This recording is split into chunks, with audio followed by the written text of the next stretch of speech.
પરમ સ્વરૂપ પ્રમુખશ્રી મહારાજનું આ અંત્યેષ્ટિ સ્થળ છે.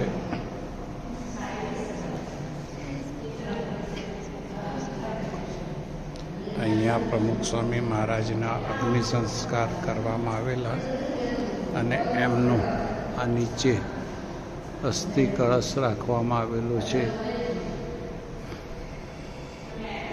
આ આખું સ્મૃતિ મંદિર પ્રમુખ સ્વામી મહારાજ.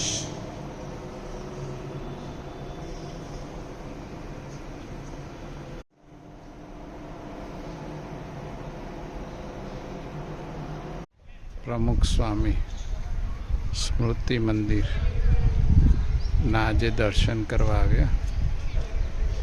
સુંદર મજાના પરિસરના દર્શન કરાવું છું.